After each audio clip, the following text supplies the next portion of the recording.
As the disciples were gazing up towards heaven, angels appeared unto them and said, This same Jesus, which is taken up from you into heaven, shall so come in like manner as you have seen him go into heaven. This is your daily devotional. Maranatha, the Lord is coming. The first coming of Jesus. When the fullness of the time was come, God sent forth his Son to redeem them that were under the law, that we might receive the adoption of sons. Galatians 4:4-5. The Saviour's coming was foretold in Eden. When Adam and Eve first heard the promise, they looked for its speedy fulfillment. They joyfully welcomed their firstborn son, hoping that he might be their deliverer. But the fulfillment of the promise tarried. Those who first received it died without the sight.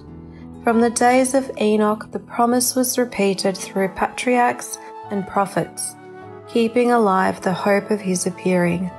And yet he came not. The prophecy of Daniel revealed the time of his advent, but not all rightly interpreted the message. Century after century passed away. The voices of the prophets ceased. The hand of the oppressor was heavy upon Israel, and many were ready to exclaim, The days are prolonged, and every vision faileth. But like the stars in the vast circuit of their appointed path, God's purposes know no haste and no delay. Through the symbols of the great darkness and the smoking furnace, God had revealed to Abraham the bondage of Israel in Egypt, and had declared that the time of their sojourning should be 400 years. Afterward he said, Shall they come out with great substance? Against that word all the power of Pharaoh's proud empire battled in vain.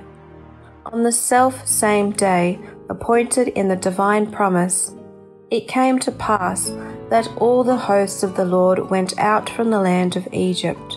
So in heaven's council the hour for the coming of Christ had been determined. When the great clock of time pointed to that hour, Jesus was born in Bethlehem. When the fullness of the time was come, God sent forth his Son.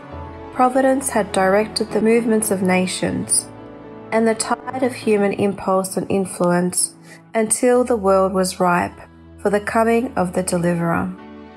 Then Jesus came to restore in man the image of his Maker. None but Christ can fashion anew the character that has been ruined by sin. He came to expel the demons that had controlled the will. He came to lift us up from the dust, to reshape the marred character after the pattern of his divine character, and to make it beautiful with his own glory.